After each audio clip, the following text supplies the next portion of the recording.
करावं लागेल. सर, आपला पक्ष एवढा मोठा आहे की जर मी थुंकलो तरी सर्व विरोधक वाहून जातील, असं वक्तव्य रावसाहेब दानवेंनी केलेलं आहे एका पक्षाच्या बैठकीत. नाही, मला तर असं बोललेलं आठवत नाही. हा उपमुख्यमंत्री संदर्भातला विषय का खडसें संदर्भातला विषय त्यांच्या पक्ष प्रवेशाची सातत्याने चर्चा होते. कोणाची? एकनाथ खडसे यांचा पक्षप्रवेशाची सध्या कुठलीही चर्चा एकनाथराव खडसे साहेबांच्या पक्षप्रवेशाची नाही. कुठलीही चर्चा त्यांनी आमच्यासोबत केली नाही, आम्ही केली नाही आहे. त्यामुळं हा विषय सध्या बंद आहे. त्यांनी बंडल काढलेला होता, ते आता घर वापसीची तयारी करतात. त्यांना घेतलं जाणार का घर वापसीमध्ये? काही ठिकाणी ज्या लोकांनी बंड पुकारलं किंवा मैत्रीपूर्व लढले, अशा ठिकाणी त्याची इच्छा आहे की माननीय देवेंद्र फडणवीस सरकारच्या माध्यमातून होणारे विकास कामं समाजापर्यंत पोहोचवायचे. काही ठिकाणी छोटे कार्यकर्ते आहेत, त्यांची विनंती आहे की आम्हाला मुख्य प्रवाहात घ्या. खऱ्या अर्थाने आमची एक शिस्तभंग समिती आहे, त्या शिस्तभंग समितीकडे हा प्रश्न जातो. त्यावर छोट्या मोठ्या विषयाकरता आम्ही तिन्ही पक्ष एकत्रितपणे विचार करतो.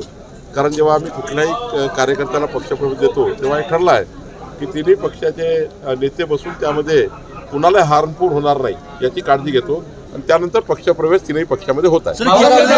राजकीय पक्ष सुद्धा माहिती अधिकार कार्यकर्त्यांच्या कक्षेमध्ये येणार आहे. आता माहिती अधिकार कायद्याच्या खाली येणार आहे. मला हलक्यात घेऊ नका हा इशारा नेमका कोणाला आहे, फडणवीसांना की उद्धव ठाकरेंना? नाही, मला एकनाथ शिंदेजी काय बोलले हे माहिती नाही, कारण मी प्रवासामध्ये आहे.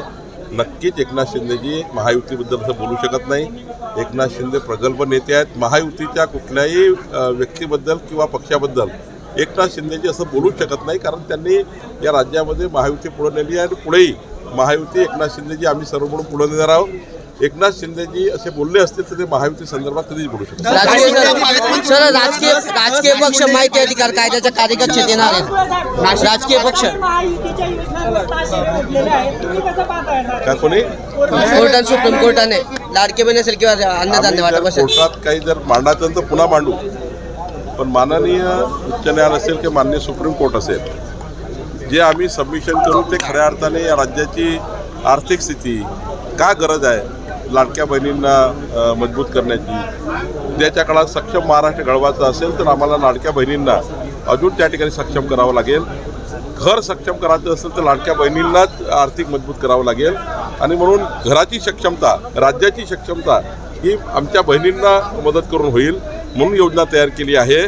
आणि पुढच्या काळात जर कोर्टात काही असेल तर आम्ही त्याचं उत्तर देऊ.